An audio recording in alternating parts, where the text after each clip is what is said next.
Hi, I'm Jan Condon, and I was Jan Maximov, and then put an A on my name from my Russian grandmother.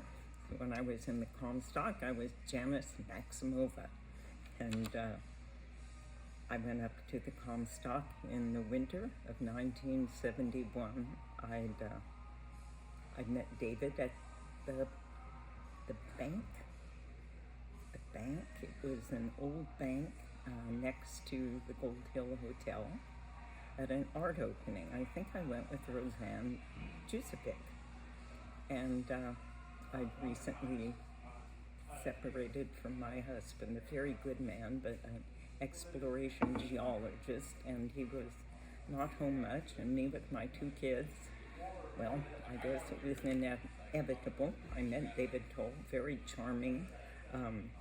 I'd never been around what would you call hippies before. He had long hair and a long beard, and he spoke quite well. And pretty soon I brought the kids up, Mason, who was 3, Tina, who was 2, and he made my kids. I remember he had 2 kids himself, Sam and Sarah. I think Sam was 8 and Sarah was 5. And he made bunk beds so all 4 of them could stay in the same room. And it was, what can I say, it opened my eyes to a whole different aspect of life I'd ever been in touch with. And it was quite exhilarating and quite freeing. And David was charming. He would show me, first I was horrified at all the old junk cars and stuff in everybody's yard, and he said, no, this is good, it keeps the tourists out of here and it keeps people from moving here. So he had his way of doing things, and he'd read nice stories every night to the kids. I really liked that. He'd write in his little corner, and so he was a travel writer, really. He worked for, sent articles to AAA. Me, can I say, I had child support. We had commodity foods, we had food stamps, and we were comfortable, and we weathered the winter. I'll never forget meeting the Stein family. I think it was early on when I first got there.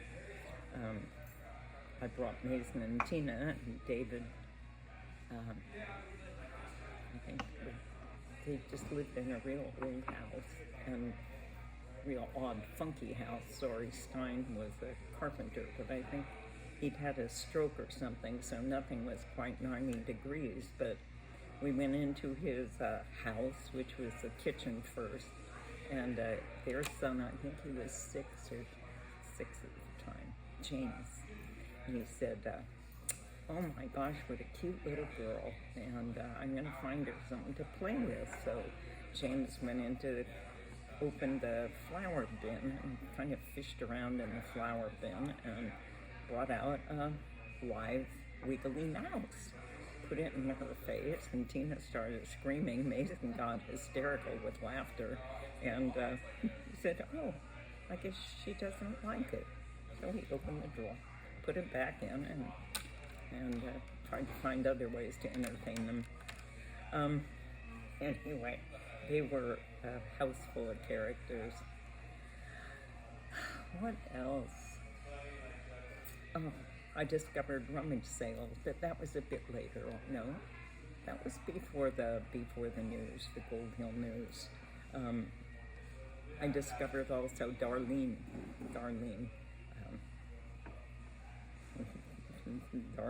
Cobby now, Darlene Menzie, and she and I became just close friends, and she came up from the Bay Area, I guess maybe the same time I came up, or maybe a little earlier, and was living in her aunt's house in Virginia City, and we just got to be great friends, had lots of fun together, and yeah, that's when we discovered rummage sales, the Nevada rummage sale. I'd never been to a rummage sale in my life, and my God, I got clothes that were from the 1800s. Beautiful. I still have them. I'm going to donate them, I think, to to the Golden Nugget Museum in Paradise, somebody who wants them.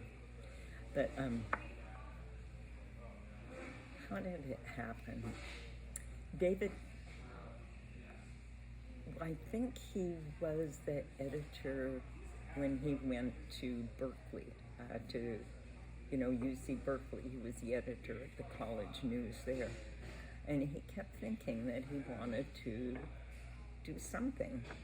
And I've got a look here. And he was getting things together. I think David Moore was very interested. And John Covey was always, he never joined the Gold Hill News. But what really got them going was when Jim Miller was the sheriff up there, and very, very over anxious to harass hippies, and I guess that's what we were. So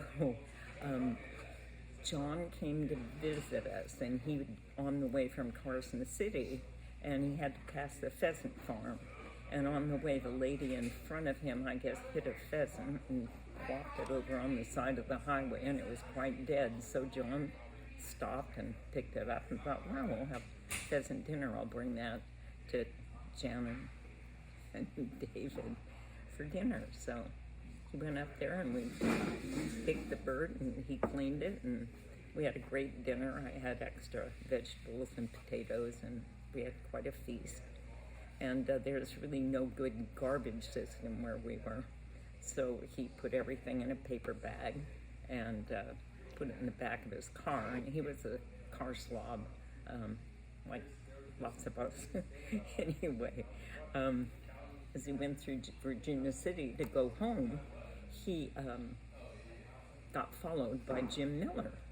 And they finally, of course, pulled him over because I guess he had a stoplight or a back rear light that was out.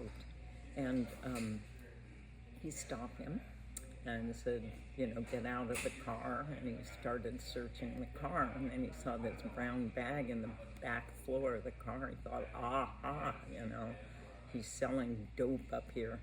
So he grabbed the bag, stuck his hand in it, and it was full of pheasant guts. And he pulled his hand back, and all the pheasant guts got on him. And I guess Martin Kreider, the deputy, just got hysterical, tried not to laugh, and that made Jim even more infuriated. So we handcuffed John, and we got a call later in the evening, maybe about 9:30, that John was in the Virginia City jail. Well, we couldn't believe it. I mean, John came out from back east. He and David and some other friends from college. I think they were opal hunting in the Ruby Mountains, and then his uncle was I think he ran the Nevada magazine. Anyway, he was quite upstanding citizen. So anyway, we got redressed and went up there, and I remember pounding my fist. I think, oh God, what was I doing? But we got him out. I think it was $25 bail, and we got him out, and that's when David really got fired up, and so that's when the newspaper started. He's just had a charisma about him. He was able to draw people in. Darlene and I were the magic ladies, so we sold the ads. My gosh, we went in Carson City. We even went up to Tahoe, down to Reno, but we come home with enough money to run the first edition. And I think it was every 2 weeks, I think. And just some beautiful artwork was in there. Buckeye Blake and Steve Saylor, so many talented people did the artwork for it. David Moore did a great job at editing, and then Jim Crandall got in there, and what a talent he had. He'd not really been a photographer before, but he's the one who got the picture of the, I